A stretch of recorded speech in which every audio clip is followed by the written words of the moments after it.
we're looking at productivity as engaging our factors of production, if you like. So basically, this would be our labor or human capital. And then the physical capital we have plus its ICT and allied services. Together, these are supposed to efficiently help us to run our output, or growth efficiently. And the growth figures that we saw, if they are dipping, then it's very likely that productivity is also very low. If you look at the productivity trends, this is a picture from 1990 to 2014. It's not a very good picture. This is the growth in productivity. So there's been a lot of swings, but more importantly, we see that there's a lot of negative growth. How have we been performing in terms of average? Like if you take 5-year averages, how has the growth been like? Now here is where you really see that there's a lot that we need to do.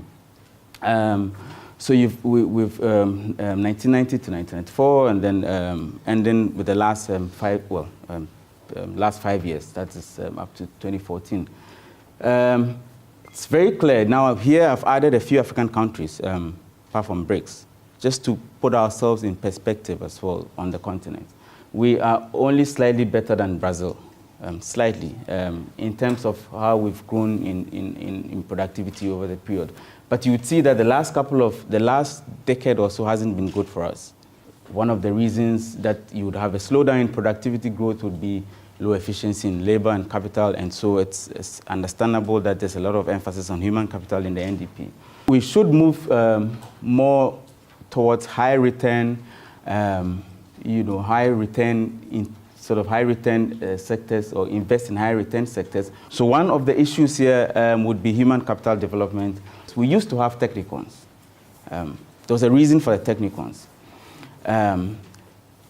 If you go back to the way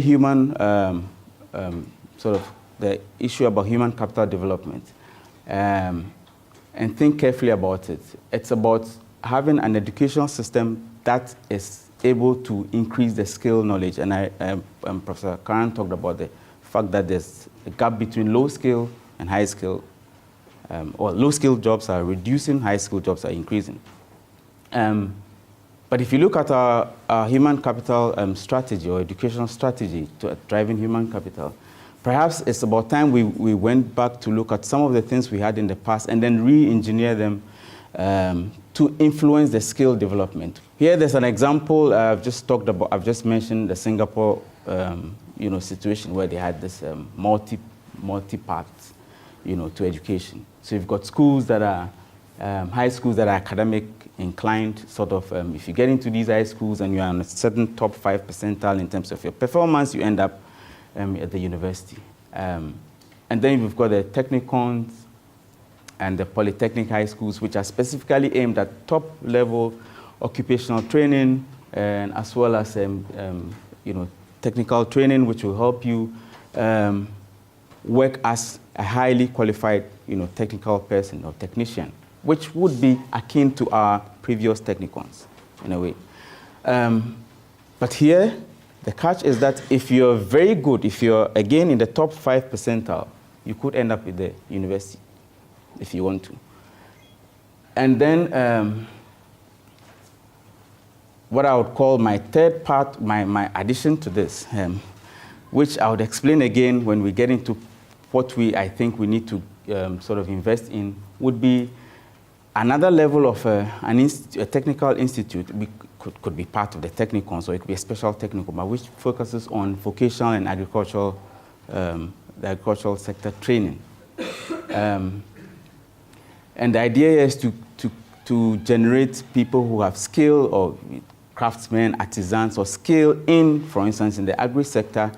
And these people can work, we have a labor force that can work in the agri sector.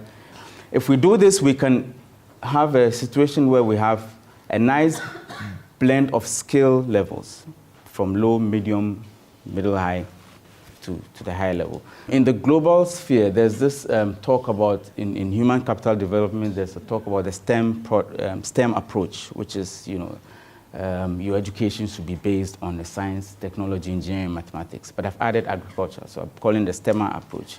Why should we invest in agriculture? If we look at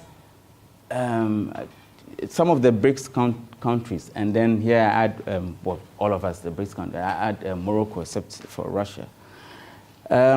This is 2011 or so figures from the World Bank, World Development Indicators. Agricultural irrigated land as a percentage of total agricultural land. For China is 10.2%, India is 34%, Morocco is 4.6%. For us, it's 1.6%. So there's very little of that, agricultural land is irrigated. That is not, that someone might say, well, it's probably not too much of a problem.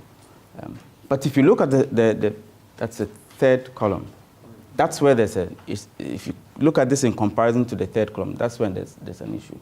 Because agricultural land, as a percentage of the total land mass, is much higher for us in South Africa.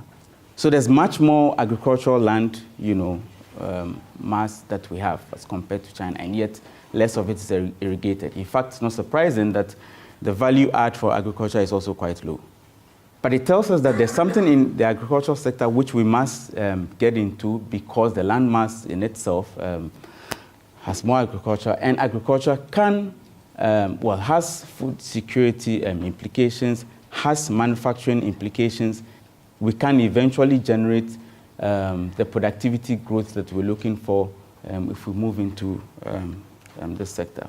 Then we've got to diversify the economy. Here we're talking about high technology exports. What is interesting in the high technology exports is that we can, in this new age, look at it from the ICT point of view. We can employ ICT services in the agri-sector. And then we've also got to diversify the economy. I'm just giving one example of the diversification process, which is financial markets. But one way we can diversify the economy is to look at the financial markets. The reason I mention the financial markets is because if we drive competition in the financial markets, we would change some of the type of financial institutions that we want to enhance. So there's no reason why we shouldn't have smaller financial institutions like microfinance banks. The reason would be microfinance banks would be able to deal with that smallholder farmer that we talked about. Our traditional banks can deal with the big agri-businesses. But the smaller agri-businesses must be dealt with by financial institutions that understand the way they're supposed to operate and understand the context. And if we talk entrepreneurship, the story is also quite clear on how far back we are when we compare ourselves to the rest of our peers. But more interestingly, I want us to look at this in line with the unemployment situation, specifically youth unemployment. But if we have an entrepreneurial, sort of spirit and design, which, by the way, is linked to our agri-focus as well, which is linked to our ICT story, which is linked to our human capital development, which states that all of us don't have to end up at the university, so to speak. We can create a situation where the youth unemployment can be minimized. Of course, these are long-term, if you like, medium to long-term things that we have to be looking at.